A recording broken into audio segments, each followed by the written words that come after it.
It's Friday the 13th, and there's no better time to talk about one of my favorite horror franchise, Friday the 13th. From humble beginnings in 1980 to its lasting legacy today, this series has terrified and thrilled generations of fans. Today we're going to explore every single film, some of the characters, behind the scenes moments, and how Jason Voorhees became a horror icon. So whether you're a die-hard fan or new to Camp Crystal Lake, this journey will cover it all. Let's begin. To truly understand Friday the 13th, we need to go back to the late 1970s. The horror genre was booming, especially after John Carpenter's Halloween became a smash hit in 1978. Director Sean S. Cunningham saw an opportunity to capitalize on this slasher trend. Inspired by Carpenter's success, he crafted Friday the 13th on a modest budget of around $500,000. It was intended as a quick, cheap horror flick, but it quickly took on a life of its own. The first film doesn't actually focus on Jason Voorhees yet. Instead, it's a mystery slasher where counselors at Camp Crystal Lake are being hunted by an unknown killer. Spoiler alert, the killer is revealed to be Pamela Voorhees, Jason's mother, played by Betsy Palmer. The film's success was astronomical, grossing over $39 million in the US alone, and thus a franchise was born. Though Jason was only a child in the first film's flashbacks, Part 2 gives us our first glimpse of an adult Jason Voorhees as the central villain. This is where the legend truly begins. Jason dons a sack over his head, not the hockey mask yet, and begins his reign of terror at Camp Crystal Lake. The sequel introduces many elements that would define the series: young adults being stalked, creative kills, and of course, Jason as the silent, hulking murderer. The film was a financial success, solidifying Jason as the new face of the franchise. Friday the 13th Part 3 brought a major shift in the series for one simple reason.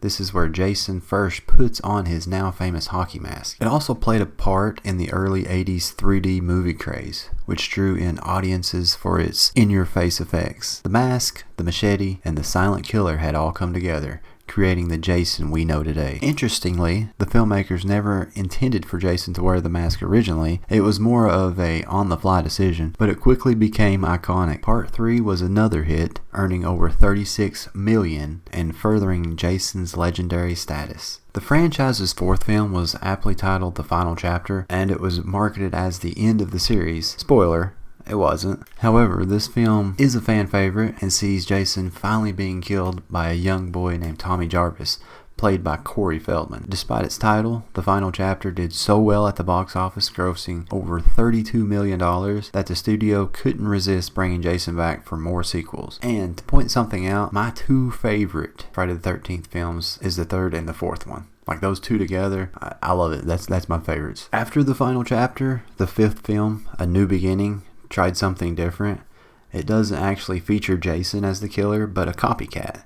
This was controversial with fans, and the movie didn't land as well as the others. Jason Lives, the sixth entry, corrected course.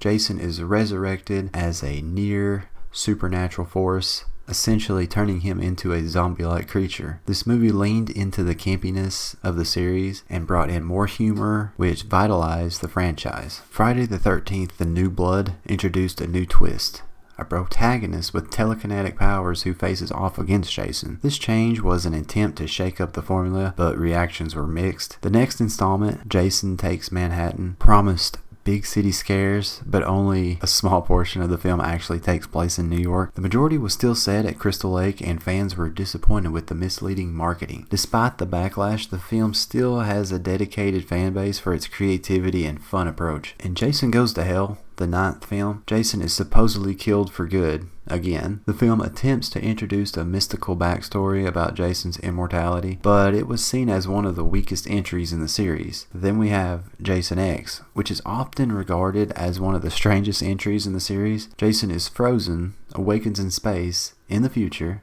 and yes, there's a cyborg Jason. It's as campy as it sounds, and while it didn't perform well at the box office, it gained a cult following over the years. Now, in 2003, we get one of the Jason movies that I watched in theaters. One of the biggest horror crossovers ever finally happened in 2003 when Freddy vs. Jason was released. Fans had been waiting for this matchup between two horror titans, Freddy Krueger from A Nightmare on Elm Street and Jason Voorhees. The film is pure fan service with epic fight scenes and a blending of both franchises' mythology. It was a massive hit, earning over $116 million globally. The reboot. By 2009, the slasher genre had fallen somewhat out of favor, but that didn't stop Hollywood from rebooting Friday the 13th. The new film attempted to condense elements from the first 4 films into one story. While it received mixed reviews, it did well financially, proving Jason's lasting appeal. Friday the 13th has left an indelible mark on horror and pop culture. Jason Voorhees is a household name and recognized for his iconic hockey mask and brutal killing. Beyond the films, Friday the 13th spawned comic books, video games, merchandise, and fan conventions. Though there hasn't been a new Friday the 13th film since 2009, the franchise's influence can still be felt in modern horror. Legal battles have stalled further entries, but fans remain hopeful that Jason will return to the screen someday soon. From Pamela Voorhees to Jason in Space, the Friday the 13th franchise has evolved, adapted, and stood the test of time. It's been more than 40 years since the first film hit theaters, but the fear of that hockey mask-wearing killer still haunts us. Whether you love the gore, the campiness, or the creative kills, Friday the 13th remains a slasher series unlike any other. And that's all I got. So thanks for watching.